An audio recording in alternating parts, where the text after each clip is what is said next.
Boa noite, pessoal. Eu interrompi a conversa da Simone com o Edmilson. Simone, pode ligar a câmera de novo e o microfone? Isso, Opa! Para vir comigo aqui para o palco. E daí a gente vai poder iniciar. Eu acho que agora no início o pessoal vai entrando. Nós acabamos de liberar a entrada do pessoal. E de repente pode começar te apresentando, contando um pouquinho da tua trajetória, que eu acho que tem muita gente que ainda não te conhece, né? É ótimo. Também acho que no final é legal, Simone, explicar para o pessoal, tem vários que se interessaram e se interessam pelo assunto do sono, querem saber mais, falar. Tu falou ali no grupo, né, de várias opções, né, fazer uma pós-graduação mais aprofundada, ou então fazer um curso, tu faz mentoria também, eu acho que vai ser legal sinalizar essas opções. Depois da aula, a gente vai ficar aqui no bate-papo, né? Então, eu acho Isso. que a gente pode falar dessa questão. Foi uma das coisas que eu pensei em informar, né? Quais são as opções que a gente tem de educação, né, em sono. A gente não precisa ser especialista em medicina do sono, mas quem quiser ser especialista em medicina do sono tem os caminhos, e a gente pode conversar sobre isso depois, sim. Boa. Eu vou te deixar no palco agora sozinha, nós vamos estar te vendo. Se precisar de ajuda, eu vou estar vendo aqui, eu entro aqui para te ajudar. Eu acho que tenta compartilhar só a guia, vamos ver se tu vai conseguir continuar olhando o pessoal aqui. Eu acho que não, hein? Eu Bom, vou tentar, vamos lá. Só vamos, a vamos. janela? Não a janela inteira, só a guia. E daí tu seleciona a guia onde está. A tua apresentação está numa guia do navegador? Tá, aqui. Ó. Tá, então tenta apresentar só a guia do navegador onde está a apresentação. Vamos ver. Tá Aí, conseguindo? aí some, sabe? Deixa eu ver se eu Ah, consigo. Peraí.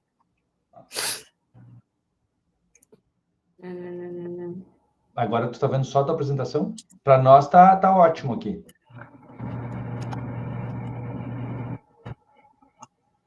Pois é, mas eu fico vendo só a apresentação. Não consigo me ver. Tá, Nem ver vocês. vamos fazer assim, eu vou te avisando se tiver alguma pergunta aqui no grupo, ou eu deixo para depois também para perguntar, mas se tiver alguma importante de te interromper, eu te interrompo. Ok. Então tá joia, vou te deixar sozinha, não te assusta, nós estamos aqui.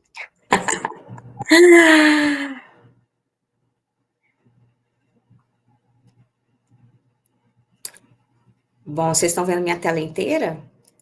Estamos vendo assim, agora Agora não voltou mais, para. né? Agora não mais. Tá, voltei. Agora tá certinho. Bom, gente, meu nome é Simone Presotti. Eu sou médica de sono. Eu trabalho com isso há mais de 20 anos. Atendo em Vitória, no Espírito Santo, faço atendimento online, mas a minha formação em sono foi toda em São Paulo, fiz residência de clínica médica, de pneumologia, depois fiz meu treinamento em medicina do sono, tudo no HC da USP, depois fiz meu doutorado lá no HC também, minha tese era voltada para pesquisa de distúrbio respiratório do sono em paciente cardiopata, era lá dentro do INCOR, então a gente tinha toda um meio assim favorável a isso. Então, é um assunto que eu gosto muito de falar sobre essa intersecção de doenças do sono, principalmente de apneia do sono, com as doenças cardiovasculares, com as doenças metabólicas, né? A gente vai falar de síndrome metabólica, que inclui uma questão cardiovascular aí também, que é a hipertensão arterial, a dislipidemia, né, a hiperglicemia. Então, a gente vai conversar hoje sobre isso. Eu não consigo ver vocês, então vocês vão me ver, e ao longo da palestra, se tiver alguma necessidade de interrupção, o Gabriel vai falar comigo, mas ao final a gente tem aquela salinha de discussão e eu vou estar lá à disposição para esclarecer qualquer dúvida sobre o que a gente vai conversar, sobre o que vocês têm de dúvida em relação à formação em medicina do sono, em conhecimento sobre o sono, em relação aos exames, né, que existe muita dúvida em relação aos tipos de polissonografia, aplicabilidade da polissonografia, principalmente os métodos mais simplificados, para que eles servem.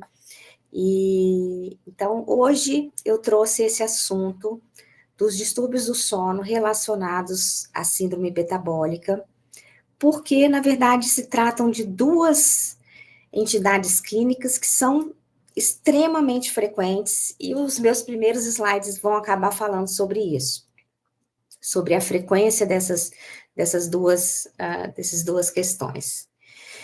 Então, a gente tem um trabalho clássico, assim, de prevalência de apneia do sono no mundo, que foi publicado no Lancet em 2019, e que avaliou as diversas prevalências de apneia do sono em diversas regiões do mundo. Vocês podem ver que os Estados Unidos é diferente da China, diferente do Brasil, então a gente tem prevalências diferentes, estimadas para cada país, avaliadas em cada país, e juntando essa informação, foram 16 países que participaram dessa pesquisa, juntando essas informações, se extrapolou a estimativa de quantas pessoas no mundo sofrem de apneia obstrutiva do sono.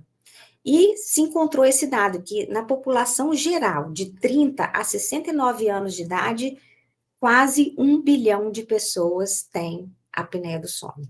Isso é um dado muito impressionante, muito impactante.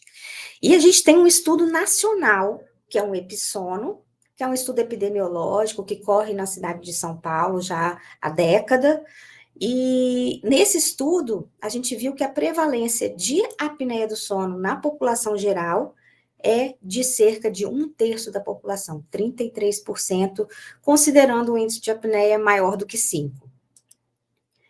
E aí, olhando para a síndrome metabólica, esse é um estudo que foi publicado em 2022, e aí eu olhei para essa população, né, mundial em 2022, de 30 a 69 anos, e extrapolei esse número do estudo de síndrome metabólica, que eles não colocavam em relação à população mundial, mas cada corzinha desse traçado é uma região do mundo, então tem Europa, tem Estados Unidos, tem Europa Ocidental, Europa Oriental, África, e as prevalências são diferentes de síndrome metabólica em cada região do mundo. Eles avaliaram vários critérios de conceituação da síndrome metabólica também, então, aqui na parte inferior, né, na linha, a gente tem os critérios que foram avaliados da American Heart Association, da IDF, que é de diabetes, da World Health Organization. Então, eles avaliaram isso tudo e estimaram que na população geral, de 12 a 31% dessa população tem síndrome metabólica. Então, pela população mundial, em 2022, cerca de 1 bilhão de pessoas também têm síndrome metabólica. Então, não é de se esperar que duas questões extremamente frequentes na população no mundo vão coexistir de alguma maneira. E a pergunta é se essa coexistência é só uma coincidência pela frequência das duas ou se tem alguma relação causal ali. Então, eu vou começar pelo conceito dessas duas situações. Então, o conceito de síndrome metabólica, a síndrome metabólica não é uma doença em si, ela é um conjunto de fatores que, quando combinados, então 3 a 5 desses fatores a gente classifica como síndrome metabólica, vão conferir ao paciente um risco cardiovascular mais elevado. Então, seria o quê? Pressão arterial maior do que 130/85. Então, eu fui buscar até na literatura recentíssima, assim, de 2025, se depois desses novos consensos, né, americano e brasileiro, se mudou alguma coisa nesse conceito de síndrome metabólica e os novos conceitos de hipertensão, os novos conceitos em relação à avaliação dos lípides, não chegaram ainda no conceito da síndrome metabólica. Então, a gente continua com esse conceito mais antigo, que é hipertensão, com pressão entre maior ou igual a 130/85, a glicemia de jejum maior ou igual a 100, os triglicerídeos maior ou igual a 150, colesterol HDL menor do que 40 para homens e menor do que 50 para mulheres, e a circunferência da cintura maior que 102 para homens e maior do que 88, maior ou igual a 88 centímetros para as mulheres. Então, a presença de 3 ou mais desses fatores vão classificar o indivíduo como apresentando síndrome metabólica. Isso é mais conhecido de todos vocês e, às vezes, o que não é conhecido é sobre o distúrbio respiratório do sono. Então, qual é o conceito de apneia obstrutiva do sono? É uma doença respiratória do sono que acontece por obstrução das vias aéreas superiores, mais especificamente da faringe, não é uma obstrução nasal e não é uma obstrução de via aérea inferior, é uma obstrução de faringe. E essa obstrução vai levar à interrupção do fluxo aéreo com uma pausa na respiração durante alguns segundos, mais do que 10 segundos, obrigatoriamente, seguidas de um despertar, de fragmentação do sono e de queda da oxigenação. Então, uma hipóxia intermitente durante o sono. Então, isso aqui é uma via aérea normal, quando a gente dorme, que relaxa, e relaxa o palato, a úvula, a língua, as paredes laterais posteriores da faringe, a via aérea sempre fica um pouco mais estreita durante o sono, mas não obstrui, não é normal obstruir essa via aérea durante o sono. E quando tem apneia, esse relaxamento da língua, do palato, da úvula, das paredes laterais posteriores, toda a circunferência vai obstruir essa passagem do ar, causando essa interrupção do fluxo aéreo.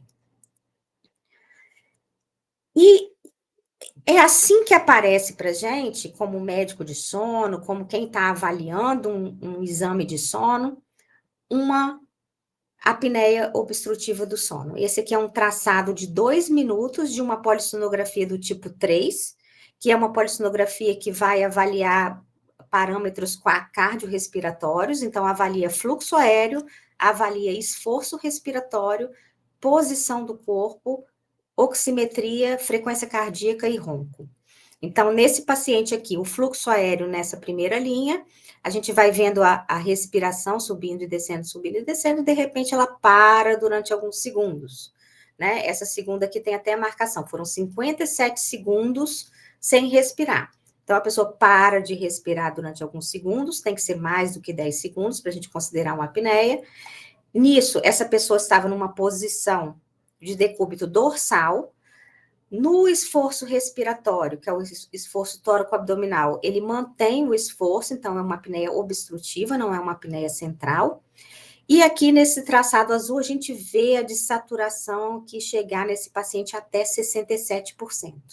Então, para de respirar, cai a saturação, o cérebro acorda, então tem um microdespertar, que nesse tipo de polissonografia a gente não consegue medir esse microdespertar, mas ele está lá, que é aí que a pessoa recupera a força e o tônus muscular e volta a respirar. E com isso, quando ela volta a respirar, que ela puxa o ar com toda a força, aquele tecido da via aérea vibra e faz o barulho do ronco. Então, é pausa respiratória, queda da oxigenação, microdespertar, ronco. A gente caracteriza como apneia leve quando esse índice de apneia e hipopneia está entre 5 e 15, apneia moderada entre 15 e 30, e acima de 30, apneia do sono grave. E o que a maioria das pessoas imagina é que a apneia é sempre uma obstrução mecânica, pura e somente obstrução mecânica. Isso não é verdade. A obstrução mecânica é o principal fator fisiopatológico, sim. Essa obstrução mecânica se dá, na maioria das vezes, na verdade, na metade das vezes, por questões relacionadas à obesidade. A gente vai falar sobre isso. Então, deposição de gordura na língua, toda a via aérea superior, né, no entorno, causando um estreitamento dessa via aérea. Mas esse estreitamento dessa via aérea também pode vir, por exemplo, de uma retrognatia, micrognatia, de alguma alteração crâniofacial que vai favorecer essa questão. Então, a gente tem que estar atento não só à obesidade na apneia do sono, mas também a outras questões. E pessoas magras podem ter apneia. E as pessoas magras que têm apneia podem ter síndrome metabólica também. Então, essa que é a grande coisa que eu quero mostrar para vocês e fazerem que vocês prestem atenção. E existem outros mecanismos que podem levar à apneia, que dizem respeito à funcionalidade dessa musculatura que dilata a nossa faringe,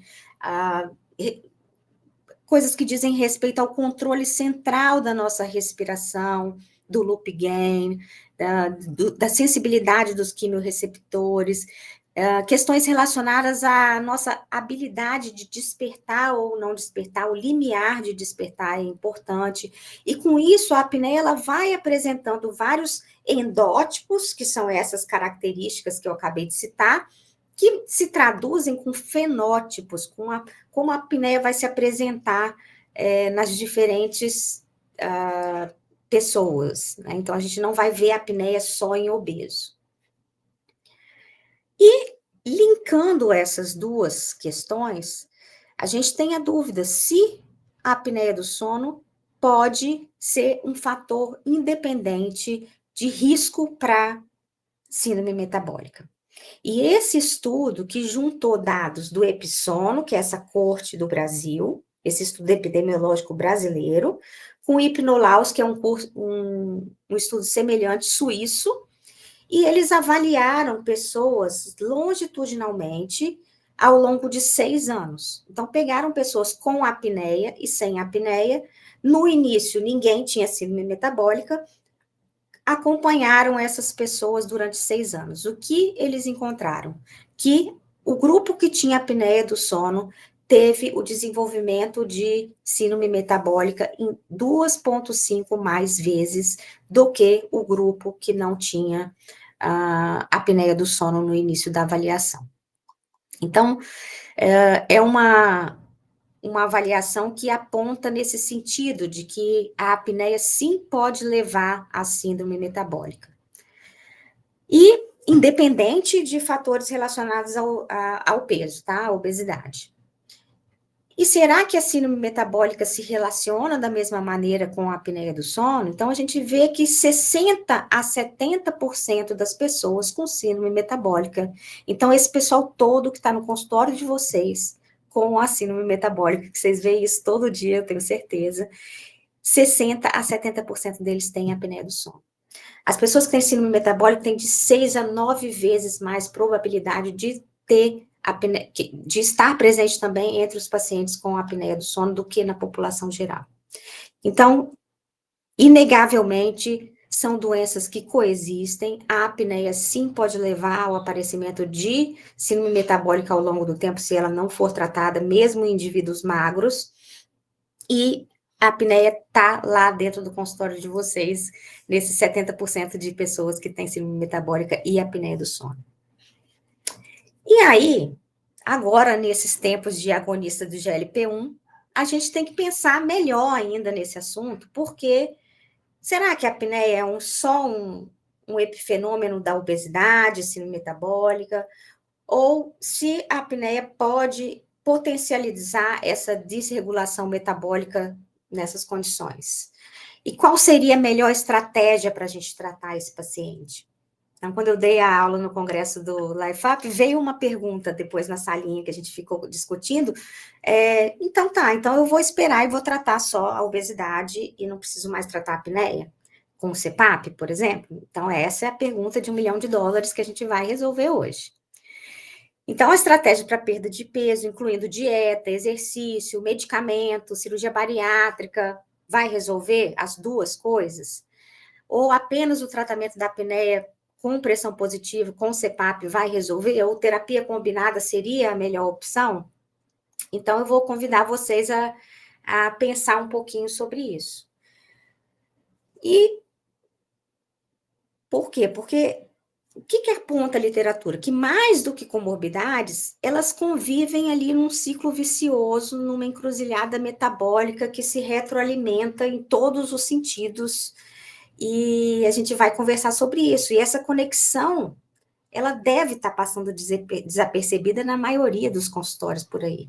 Por quê? Porque a gente tem uma deficiência de educação em relação ao sono nas nossas faculdades até hoje, né? Eu não tive nada na minha faculdade, tudo bem, foi há 30 anos atrás, praticamente, mas eu ainda tenho sobrinhos que estão na faculdade de medicina e tudo, e eu vejo que ainda é pouco falado. Então, é dessa maneira, a apneia do sono e obesidade com uma via de mão dupla, diabetes e apneia do sono, síndrome metabólica e obesidade, diabetes e apneia do sono, então a gente está ali nesse embolado aí, a gente tem que em todos esses consultórios de endócrino, de cardiologia, está atento a isso.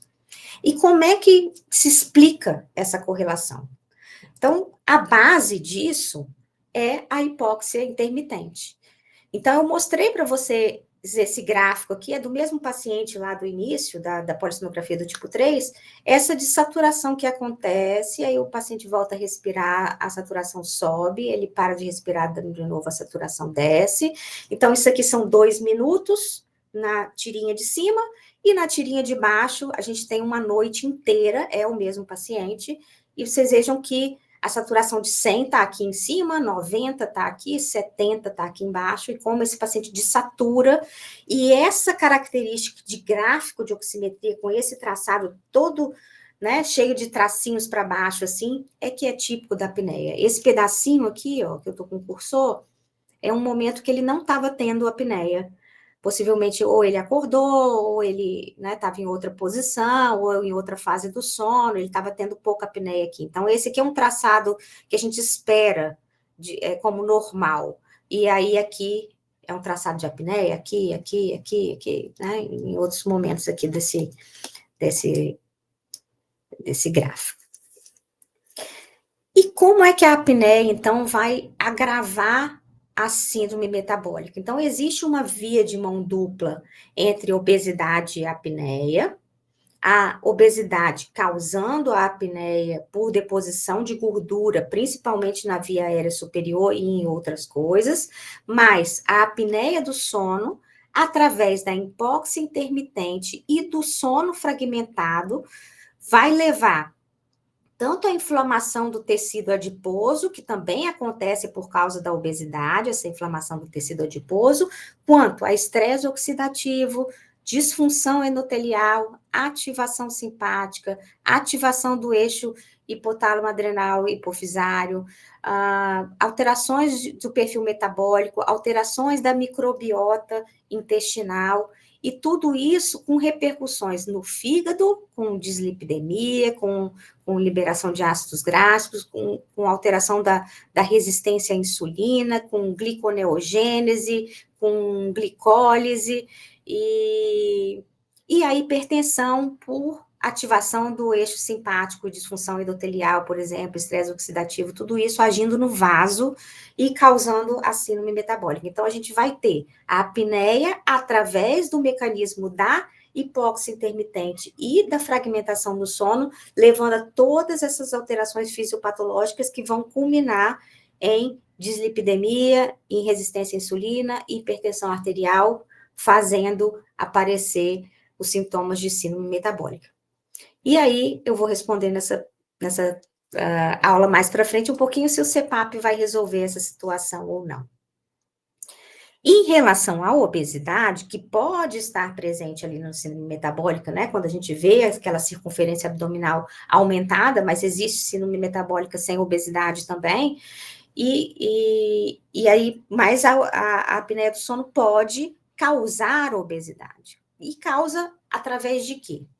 Quando a gente está com débito de sono, então, tanto na apneia quanto na privação de sono, quanto na insônia, se a gente tem pouco sono, a gente tem mais cansaço, a gente tem menos atividade física, tanto a gente se sente menos disposto para o exercício, quanto a gente se movimenta menos, né? Existem dados sobre isso, e acaba tendo uma diminuição da atividade física durante o dia, que vai favorecer a obesidade. Então, a gente vai causar um desbalanço entre o consumo energético e o gasto energético. A gente vai gastar menos. E a gente vai acabar consumindo mais, porque os níveis de grelina ficam elevados, os de leptina ficam baixos, outros hormônios, tipo cortisol, ficam alterados também. A gente altera também a sensibilidade cerebral ao estímulo alimentar, então a gente tem ativação de vias de recompensa, por exemplo, e a gente tem busca por alimentos mais calóricos, tem um monte de evidência nisso também. Então a gente tem aumento da fome, seleção alimentar inadequada, diminuição do gasto energético. E quando a gente fica muito tempo acordado, a gente tem maior chance de se alimentar. Então, aumento do tempo de ingesta. Então, existe um desbalanço aqui nessa segunda figura da grelina e da leptina, levando a menos saciedade, mais fome e aumento da massa corporal. E aquela questão que eu falei no início, a gente deve suspeitar de apneia somente nos pacientes que são obesos? Nada disso. 40% a 60% das pessoas com apneia são obesas. Então, quer dizer que 40% a 60% são magras também, né? Se a gente olhar para o 40%, 60% são magras. Ou se a gente olhar para o 60%, 40% são magras. Então, a estimativa que é mais difundida assim, é que 50% dos pacientes com apneia são obesos e 50% são ou eutróficos ou magros, né? E só que a apneia é muito frequente entre os obesos. Então, por exemplo, na população que vai ser submetida à cirurgia bariátrica, que está em fila para cirurgia bariátrica, está sendo avaliada para cirurgia bariátrica, cerca de 80% tem apneia do sono. Então, obesidade grau 3, 80% a 90% tem apneia do sono. Não tem como não pensar em apneia do sono, não tem como não investigar, como não perguntar, né, sobre a apneia do sono nesses pacientes. E 70% dos obesos, né, considerando o índice de massa corpórea maior do que 30, vão ter apneia do sono. E como é que essa obesidade vai predispor à apneia? Então, existe aquela deposição de gordura na via aérea superior. Então, tem estudos de ressonância, a gente não precisa fazer, tá? É só estudo mesmo.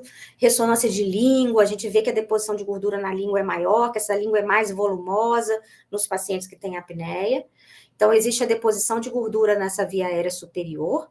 E também a gordura visceral e a gordura subcutânea vão impor uma pressão intraabdominal maior para cima do tórax, né, e comprimir o volume pulmonar. Então, a gente perde também a tração da traqueia, que é uma das coisas que acaba contribuindo para a abertura da via aérea quando a gente está dormindo. Então, a obesidade vai colaborar para a apneia de várias maneiras.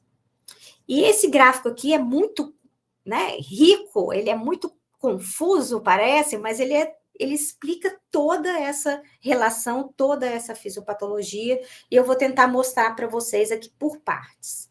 Então, uma pessoa que tem apneia do sono, ela vai ter uma relação bidirecional com diabetes. Tanto a apneia leva o diabetes, quanto o diabetes pode levar à apneia. E como é que o diabetes vai levar à apneia do sono? Através de alterações de neuropatia diabética, de alteração do seio carotídeo, principalmente de neuropatia autonômica, alteração do seio carotídeo que vai alterar a quimiosensibilidade desse seio em relação à hipoxemia, como é que a gente vai reagir, como é que a gente vai respirar durante o sono, já que durante o sono a gente perde o controle voluntário e depende desses quimiorreceptores também para respirar. E a neuropatia também que lesa um músculo dilatador da faringe, por exemplo, ou que leva um estímulo, um desgaste maior dessa musculatura por neuropatia diabética. E como é que a apneia do sono vai levar a diabetes? Então, através da hipóxia intermitente, que a gente falou, daquelas quedas intermitentes da oxigenação, vai haver mais ativação do sistema nervoso simpático, mais estresse oxidativo, mais inflamação, aumentar o cortisol, diminuir IGF-1, levando e resistência à leptina. Então, tudo isso vai colaborar para o aparecimento do diabetes em pacientes que têm apneia do sono.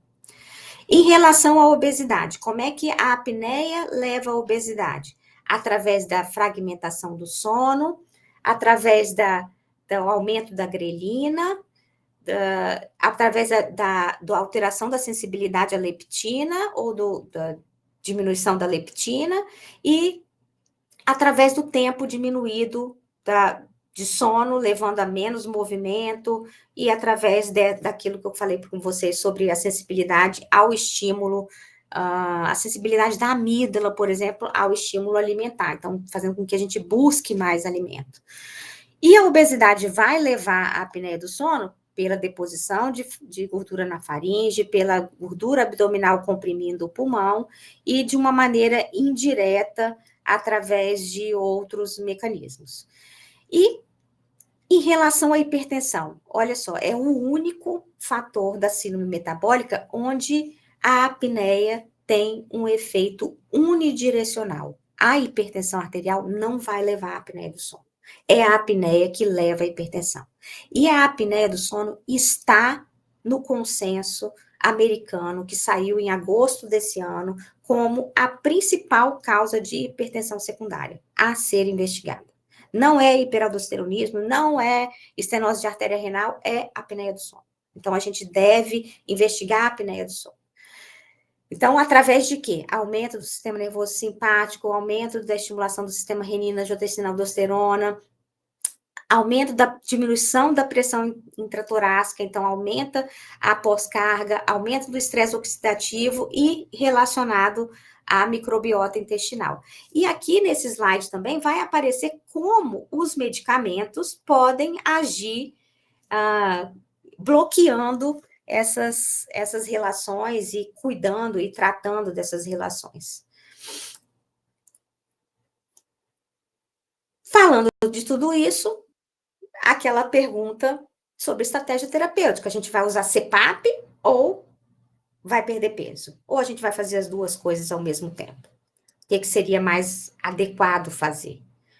Então, o que a gente sabe é que quem tem a apneia do sono não tratada tem mais falha em tratamento de perda de peso, qualquer que seja ele. Tá? A gente tem dados recentes de agonista de GLP-1 também.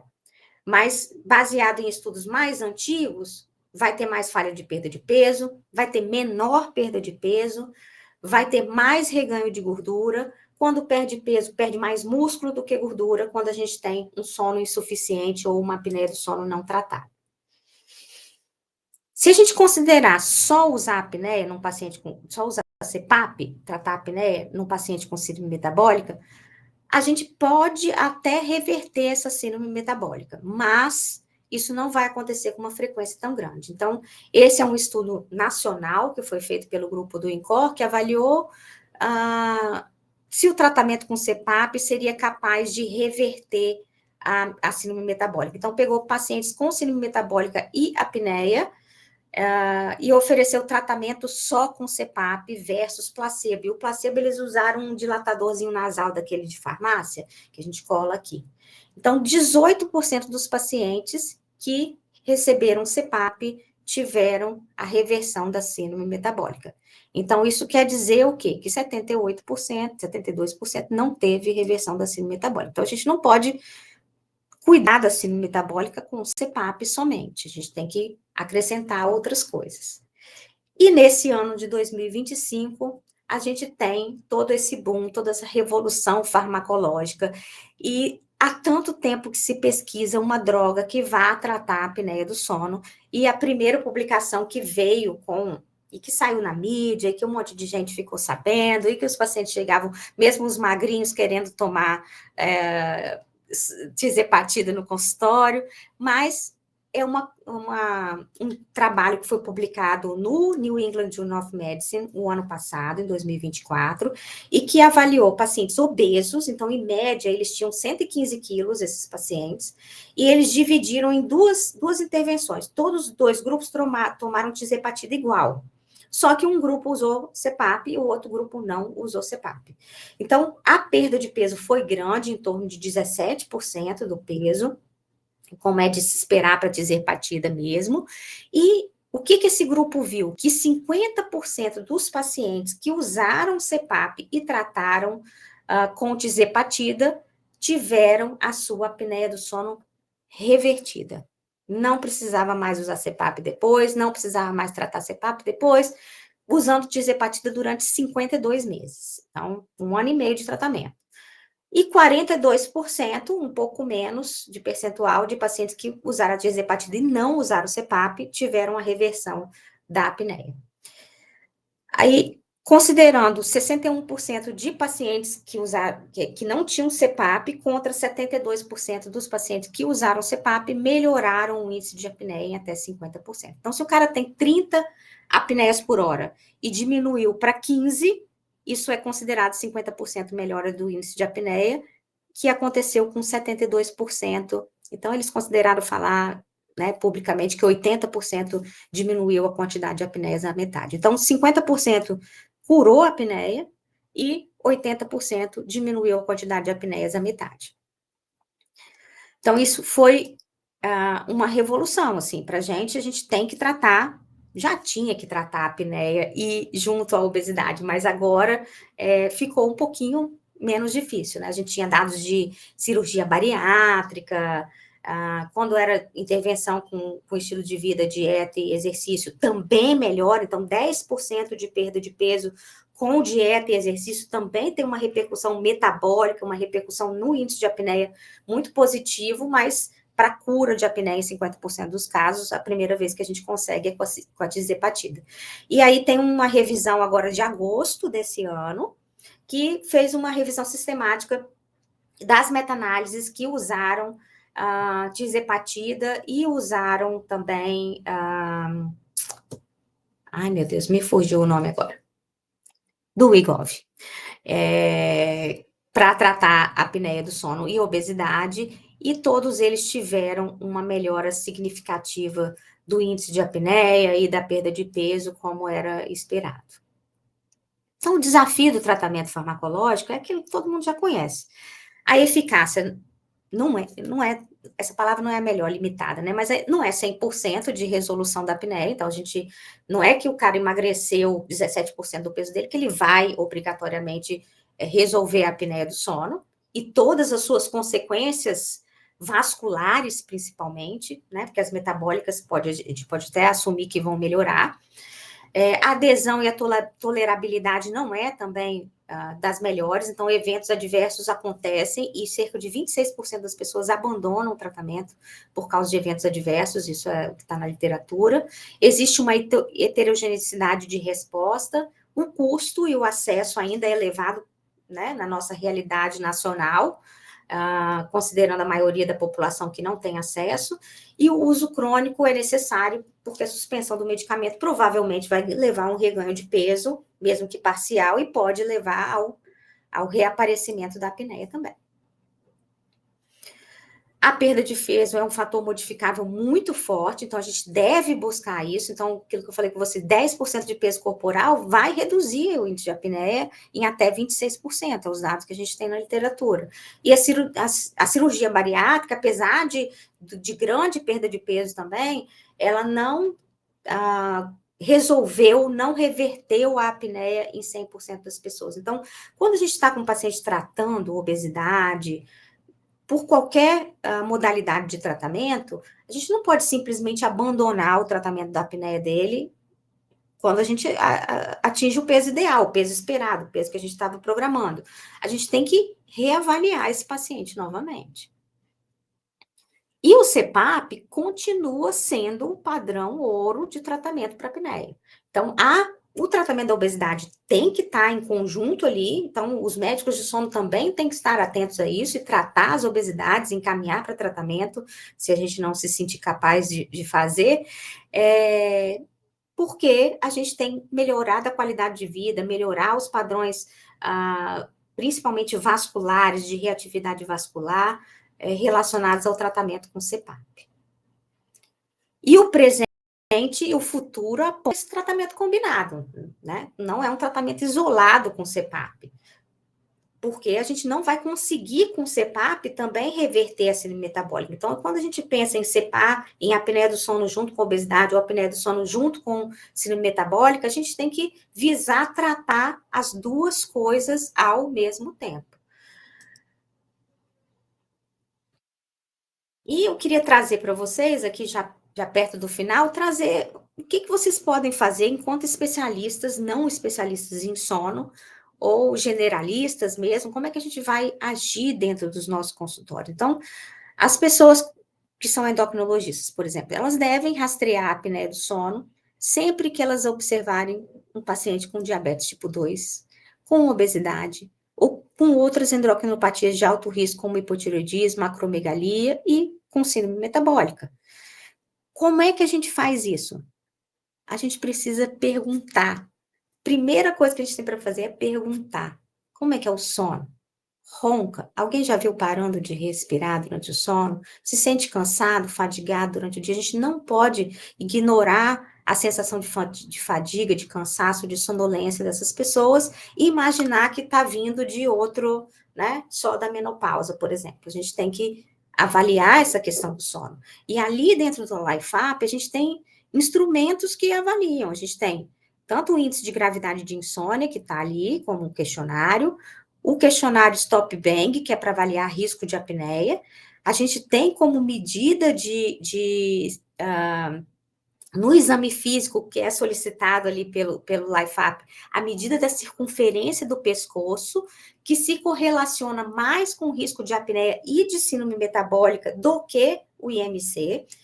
Então, diante desses pacientes, a gente tem que investigar.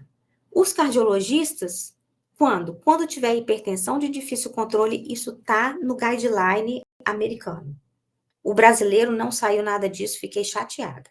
Mas no americano está lá. A gente, hipertensão de difícil controle, a gente deve investigar a apneia do sono obrigatoriamente. Então, paciente que toma 3 antihipertensivos, é igual a gente investigar a apneia.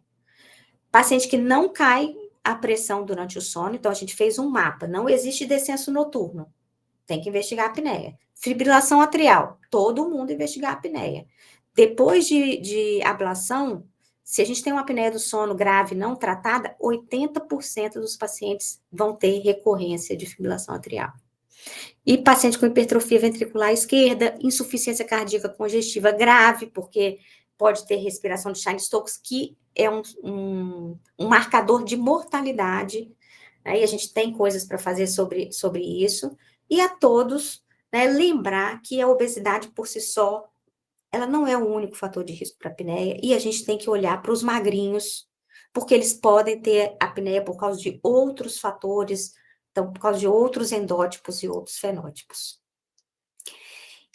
Sendo assim, se esse cara, que é o protótipo da apneia do sono, um homem de meia idade, obeso, sonolento na sua sala de espera, se você abrir a porta e esse cara estiver lá, você tem que perguntar para ele se ele ronca e se ele tem apneia do sono.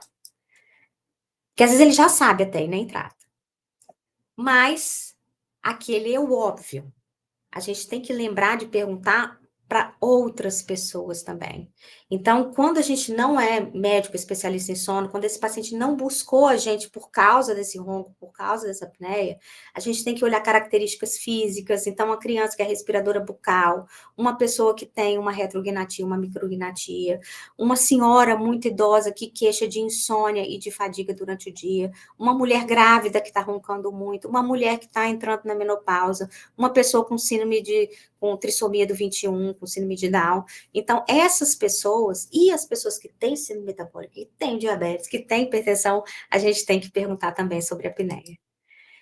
E eu vou contar para você o meu segredo. Eu vejo a apneia do sono o tempo todo. Eles estão por aí e eles não sabem. Então, eu quero que o meu desejo é que todos vocês tenham essa visão em relação ao sono, em relação à apneia, que vocês vejam tantas apneias quanto eu vejo por aí. E então é sobre isso que eu queria falar com vocês hoje. Agradeço muito a oportunidade ao pessoal do LifeApp, que me convidou para estar aqui. E eu vou aproveitar para divulgar que eu tenho um curso que chama Sono na Prática, que eu tenho o objetivo de informar aos médicos sobre o sono e capacitá-los a investigar esse sono, a perguntar sobre o sono, a pedir corretamente os exames e a cuidar das principais doenças do sono, mesmo não se tornando um especialista em sono, sem necessidade de fazer uma pós-graduação, mas sabendo aplicar o sono na sua prática clínica diária, porque isso, gente, faz muita diferença na vida dos pacientes, no controle das doenças. É uma coisa que quem atua dessa maneira, e eu vejo alguns alunos que já fizeram o meu curso fazendo isso brilhantemente no interior, com pouco recurso, e fazendo dar certo. Tá bem? Muito obrigada. Muito obrigado, Simone, foi excelente. Eu acho que conseguiu trazer 2 assuntos extensos aí para abordar, né? De forma simplificada, direta, sem enrolação e sabendo o que está falando. Eu acho que conseguir fazer isso com assuntos tão complexos assim, tem que entender, né? Para conseguir ir direto ao ponto e tornar eles mais simples. Eu quero aproveitar que eu tô... Se alguém quiser fazer alguma pergunta, pessoal... já vi que tem uma pergunta. Tem uma pergunta aqui, né? Boa. Nós tivemos uma aqui da Ana Paula, doutora Simone. Um paciente obeso que teve uma expressiva perda de peso e com história de apneia do sono pode ter uma apneia residual? Ou seja, deveria investigar com polissonografia novamente e os demais parâmetros, isso? Ana Paula, deveria. Então, é muito importante que a gente investigue por causa daquilo que eu apresentei para vocês, né? Então, no SURMOUNT, que é esse estudo mais recente que usou a trizepatida, que os pacientes tiveram 17% de perda de peso, metade deles reverteu a apneia. A outra metade não reverteu, então precisa continuar tratando. Então, a gente tem que, sempre depois dessa perda de peso, a gente atingir o peso alvo, a gente novamente investigar esse sono para decidir se a gente vai poder deixar esse tratamento de lado. Por quê? Porque a apneia traz repercussões cardiovasculares, cerebrovasculares, né? Então, a gente precisa mesmo continuar avaliando esse paciente. Boa, bom ponto. Boa pergunta. Se alguém mais quiser fazer pergunta, o pessoal pode mandando no bate-papo ou na abinha de perguntas, a gente vai acompanhando. Eu vou aproveitar e vou fazer algumas perguntas. Vamos! Não, um primeiro comentário que é interessante que o Stop Bang, na avaliação dele, ele já traz alguns fatores da síndrome metabólica, né? Então, ele já olha para a pressão aumenta o risco.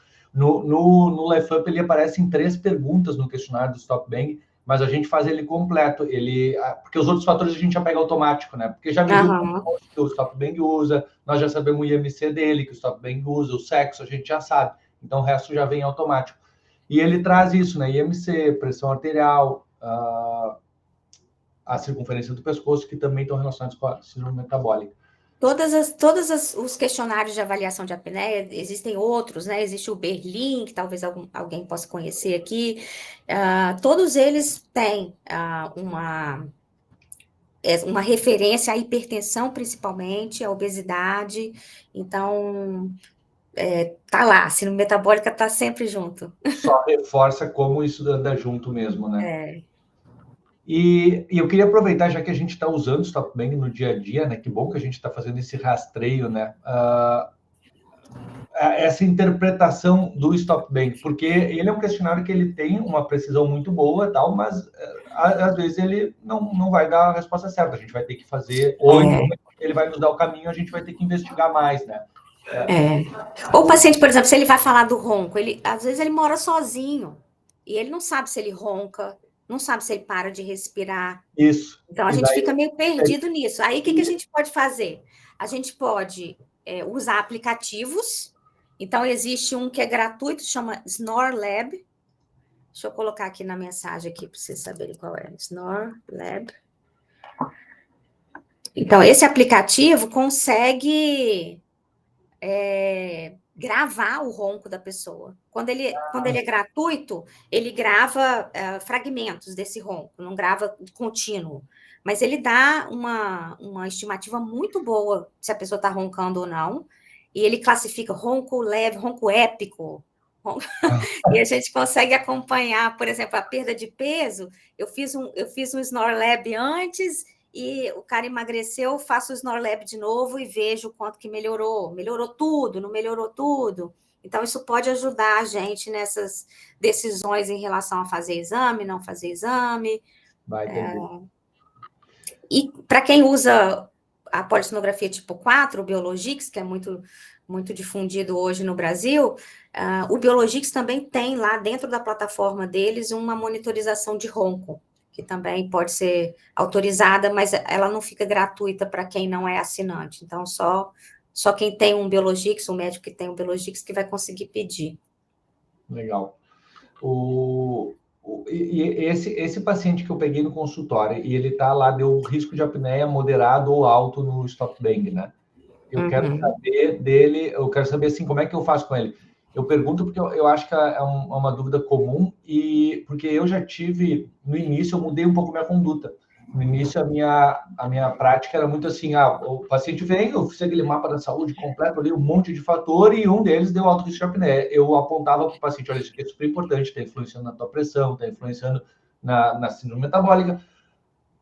Mas, como a gente está iniciando um programa de mudança, agora um dos objetivos é emagrecer, vamos reavisar como é que vai estar isso no futuro. E eu meio que adiava isso, mesmo o paciente com alto risco de apneia. Provavelmente estava fazendo uma apneia grave, né? Esses de alto risco normalmente estão fazendo uma apneia importante. Eu deixava para depois. E daí eu comecei a antecipar essa indicação para o médico do sono para prescrever o CPAP, e eu mudei um pouco, eu comecei cada vez eu faço isso mais cedo. Então, hoje, quando o paciente vem com alto risco, eu já tendo a encaminhar ele, claro que eu vou conversar com ele, eu vou ver que caminho que ele quer seguir, né? Se ele está disposto a isso e tal. Mas eu já tendo a já mandar para o médico do sono para ver se ele já inicia esse CPAP, porque ficou muito mais fácil depois que ele inicia o CPAP, tu fazer o programa de mudança de estilo de vida. Né? Porque ele tá mais bem disposto, ele está mais animado depois que ele começa a tratar a apneia. E lembrar que tratamento de apneia não é só o CPAP, né? Então, eu coloquei o CPAP ali porque a gente está tratando de pacientes, né, potencialmente obesos, que vão ter uma resposta melhor ao CPAP, apneia grave, que vão ter uma resposta melhor ao CPAP, mas a gente tem aparelho intraoral, a gente tem fono, a gente tem outras modalidades de tratamento sérias que podem tratar a apneia sem CPAP. Então, às vezes, o paciente não está disposto ao CPAP, mas ele está disposto a alguma outra modalidade de tratamento que pode ajudar muito. Excelente. Sarcopenia e apneia tem relação, Simone? Eu nunca fui atrás disso. Então, o que acontece é que a apneia do sono, fragmento de sono, traz um sono de qualidade ruim, a gente vai ter menos sono profundo, menos sono REM, a gente pode ter alteração de hormônios anabolizantes, né, de GH, né, que pode colaborar para que a gente perca mais massa magra e tenha mais dificuldade de ganhar. Então... E a relação inversa, por daqui a pouco a musculatura, daqui a pouco está um pouco mais hipotônica, de repente, mais fraca? Então, qualquer causa que leve à hipotonia muscular, que leve à flacidez muscular, que leve à lesão muscular da via aérea, por exemplo, doença neuromuscular, o diabetes que eu falei, né, através da neuropatia pode lesar a musculatura, mas o que eu vou falar? Mulher na menopausa, né, que ficou mais flácida, que está sem repor hormônio, a gente pode, esse grau de flacidez da musculatura do idoso, né? Então, a língua também fica flácida. Então, do mesmo jeito que a gente palpa do lado de fora, que está tudo mais molinho, a parte de dentro também está mais flácida e relaxa com uma intensidade maior. E tudo que potencializa esse relaxamento, então, um remédio benzodiazepínico piora a apneia pra caramba, né? Bebida alcoólica, mesma coisa. Então, tudo que relaxa a gente, que potencializa esse relaxamento, vai causar mais apneia. E esses poderiam todos ser em caso do paciente magro com apneia que a gente estaria deixando passar, né? Exatamente. O sono longo também é um alerta, né? Aquele paciente, não, eu durmo melhor que meu sono, ninguém me acorda, é ótimo, eu durmo mais do que a cama. Então, o sono longo, a gente, em relação à quantidade de sono, isso não é uma coisa muito resolvida ainda, né? Mas em relação à quantidade de sono, a gente tem um risco aumentado quando a gente tem menos de 6 horas de sono, então 6 horas para menos é risco de mortalidade até aumentada, né? E 9 horas para mais também. Então, o ideal para um adulto é de 7 a 9 horas, sendo que menos de 6 horas aumenta muito o risco e mais de 9 horas aumenta risco. Mas esse mais de 9 horas, eu, assim, como especialista, que eu desconfio, o cara que dorme mais de 9 horas e tem risco aumentado, é porque às vezes ele tem uma doença do sono que ele não está tratando direito, e com isso ele precisa de mais sono para se recuperar, e aí o risco dele está aumentado por causa da doença do sono, e não porque ele está dormindo 9 horas e meia. Entendeu? É uma percepção minha, assim, mas... Mas provavelmente essas 9 horas seria de um sono ruim, né? Seria de um sono ruim, exatamente. Sim, esse cara que dorme muito é porque ele dorme muito mal, na verdade, e ele precisa dormir muito para conseguir recuperar alguma coisa. É essa interpretação que eu faço, mais ou menos. E a crença popular é assim, né? O cara que... eu sou bom de dormir, qualquer lugar que eu bato eu durmo. Isso para mim é sonolência excessiva diurna, entendeu? Para o cara é um um bom de cama, um bom dormidor. Ou, eu durmo bem, chega ronco a beça. Então, roncar nunca é normal, né? Quer dizer que a via aérea está obstruída, que a gente está tendo dificuldade para passar o ar. O Renato perguntou uma última, depois a gente vai para a salinha, a gente vai seguir o papo ali nas salinhas, vai ficar mais descontraído. Tá. O posicionamento durante o sono, se existe alguma orientação geral que ajude a diminuir a apneia? Então, existe um percentual de pessoas que não é 100%, que vai ter mais apneia na posição de decúbito dorsal, na posição supina. Então, quem tem apneia, a gente recomenda sempre que durma de lado, não necessariamente do lado esquerdo, do lado direito, mas que durma de lado e não de barriga para cima. A gente pede tem trabalhos que mostram que a gente elevar um pouco a cabeceira, diminui um pouco o ronco e diminui um pouco a apneia. Como a gente eleva para refluxo gastroesofágico, por exemplo, porque uma das alterações que podem acontecer na apneia é um deslocamento de líquido mais rostral que vai levar a mais deposição de líquido nessa região e mais apneia. Então, elevar um pouco a cabeceira é uma coisa que faz bem para quem tem apneia do sono, e dormir com o travesseiro um pouco mais alto, um pouco mais firme. E existe educador físico, fisioterapeuta, que é especialista em ergonomia do sono. Existe. Nossa, legal, não sabia. É bem legal. E a gente pode tratar a apneia posicional com medidas posicionais. A literatura mostra, e a experiência também, de que essa terapia posicional, de você colocar o paciente para dormir de lado, não se sustenta durante muito tempo. As pessoas se adaptam e voltam a dormir no decúbito dorsal, por exemplo. Mas a gente tem como tratar a apneia dessa maneira, com algum limitador a você voltar para a posição de costas. Antigamente costurava um bolsinho com uma bolinha de tênis nas costas do pijama, para a pessoa se sentir incomodada e ela volta a deitar de lado. Mas hoje em dia existem uns dispositivos que a gente coloca assim, que tem um volume atrás que impede com que você deita A gente usa travesseirão também, travesseiro de corpo, também para manter o decúbito lateral. Boa. Várias dicas valiosas. Antes de a gente ir para a sala, pessoal, nós vamos fazer um sorteio que o Jean anunciou ali. Nós ganhamos uma cortesia não, um cupom de 50% de desconto, a gente vai distribuir hoje para quem está presente aqui na aula para o congresso do CBMEV, agora de 23 a 26 de outubro, aí na cidade da Simone. Vai estar lá, Simone? Aqui em Vitória, gente, venham, aqui é muito legal, muito lindo, o congresso vai ser ótimo. Aproveitem, agora nós estamos dando um empurrão a mais para quem quiser participar. Então, nós vamos fazer assim, ó, eu tenho aqui a lista de quem se inscreveu, e daí eu tenho o número de escolhe um número, Simone, de 2 a 59. Eu vou ver se quem se inscreveu está aqui presente nesse número. Se tiver, a gente já dá o cupom para o congresso. 11. 11 é Gabriela Marostica. Eu não sei se ela está aqui com a gente, né? Mas Melissa não tinha entrado ainda.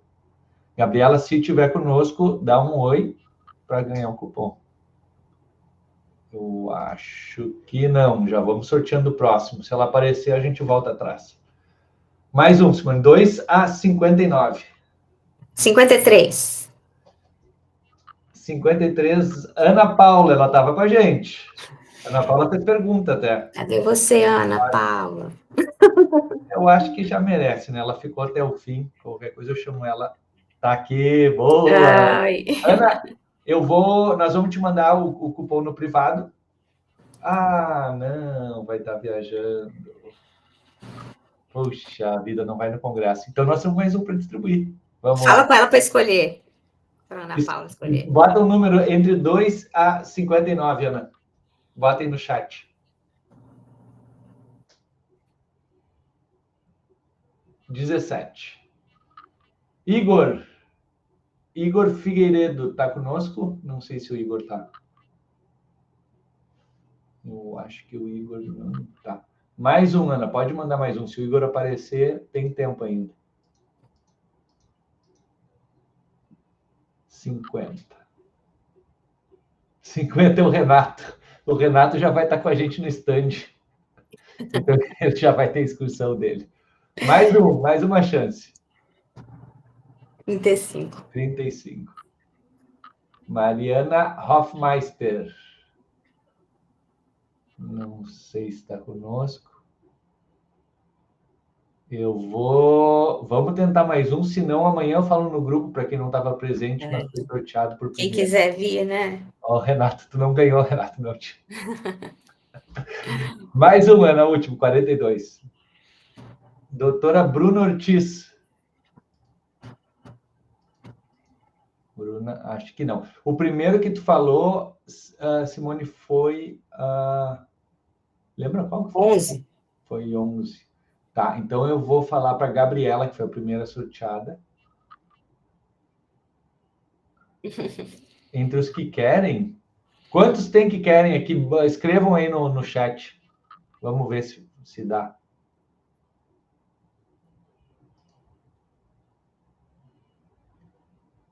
Quem vai no congresso? Quem estava afim de ir no congresso não comprou ainda. Eu vou ter que falar no grupo. Ninguém vai no congresso, não é possível. Um baita congresso. Bom, ninguém... Eu vou dar um workshop de sono lá, hein, gente? Pois é, eu vou dar um workshop de check-up lá. Eu acho que está muito tarde que a gente conseguiu os cupons. 50. Ó, a Thaisa se manifestou. Ó, a Samira vai no teu workshop, a Simone. Que bom. Thaisa, 59, não entendi. É o teu número? Não é o teu número 59. Tu quer ir? Tu já está inscrita no congresso? Ó, eu vou dar o cupom para a Thaisa, se ninguém mais se manifestar. Tá bom. Thaisa está inscrita ou não? Thaisa ganhou. É.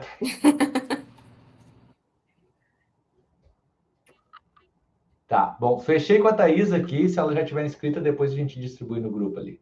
Fechado. Vamos para essa linha, a gente segue a conversa lá, pessoal.